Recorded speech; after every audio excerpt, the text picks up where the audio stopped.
السلام عليكم ورحمة الله. ازيكم حبايب قلبي، عاملين ايه؟ انا هبة ودي قناتي وصفات من مطبخي. النهاردة هنعمل معاكم طريقة كيكة بسيطة جدا، مقاديرها بسيطة جدا جدا على قد ايدينا، مش هتكلف معاكي حاجة، تقدري تعمليها لأولادك عشاء، فطار، حاجة حلوة كده بمقادير بسيطة.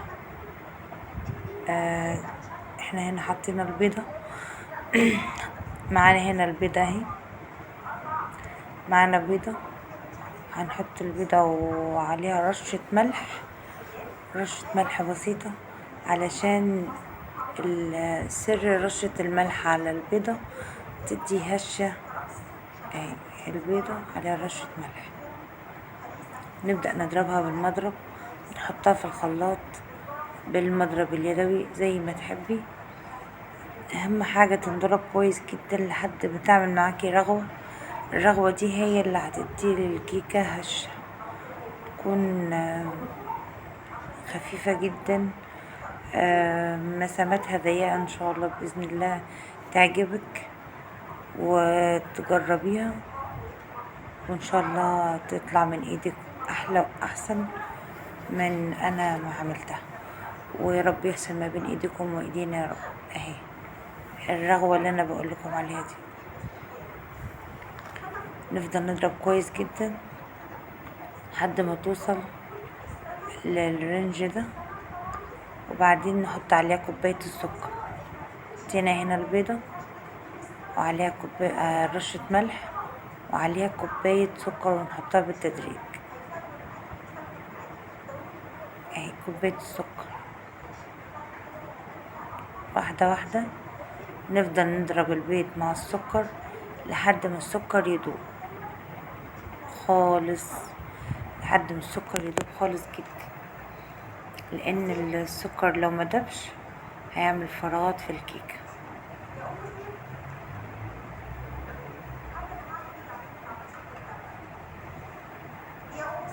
احنا كده بنضرب السكر مع البيض، نفضل ندوب فيهم كويس جدا جدا. متنسوش تدعموني باللايك وتشتركوا في قناتي وتشيروا الفيديو لحبايبكم ولاخواتكم عشان الكل يستفاد. انا كده بقرب لكم الصورة علشان تشوفوا السكر وهو بيدوب، ونضرب كويس جدا. شايفين؟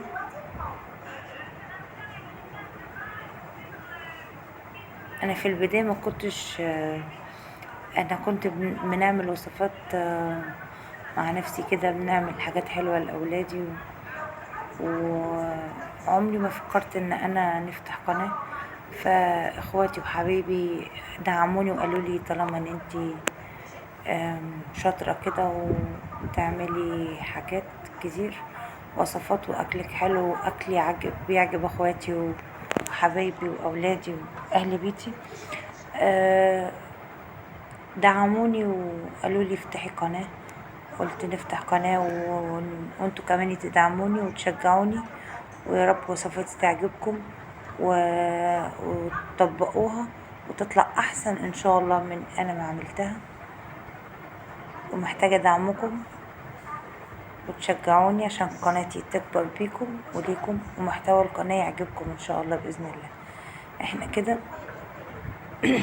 بندوب في السكر كويس جدا، علشان كل ده بندخل هوا في الكيكة عشان تبقى معانا هشة وخفيفة،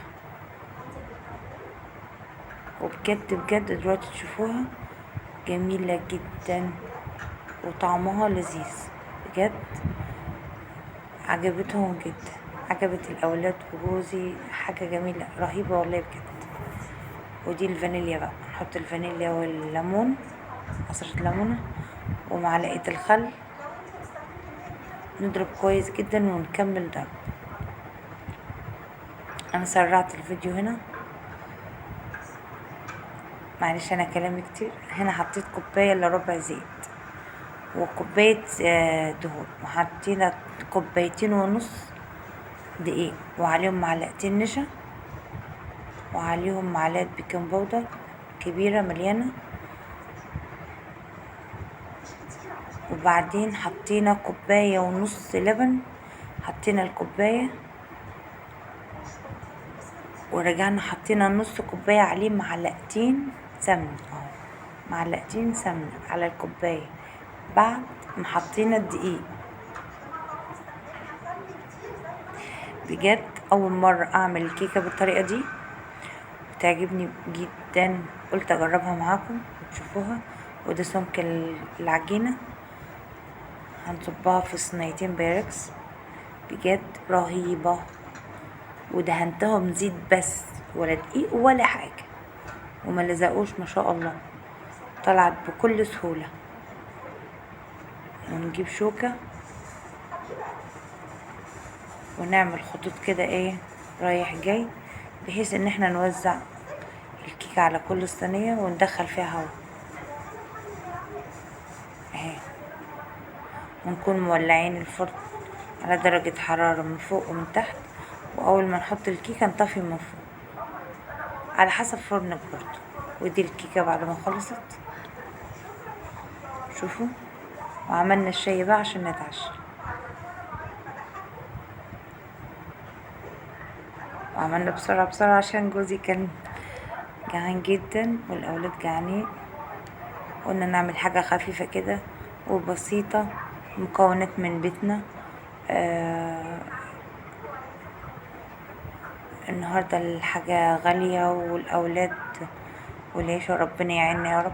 بصوا بصوا الجمال، بصوا سهلة جدا وهي بتطلع، ولونها تحفة وطعمها جميل وهشة جدا جدا جدا وناعمة. وانا بقطعها دايبة دوب، شايفين شايفين في ايدي، مش دايبة في ايدي دوب. والزيوت في ايدي مكان معلقتين السمنة اللي حطيتهم في اللبن في الاخر اهي. بصوا هي بس عشان سخنة لسه طالعة فرولت في ايدي، بس هي متماسكة جدا جدا ما شاء الله. لما بردت كانت فعلا متماسكة جدا، ويا رب تعجبكم. ولايك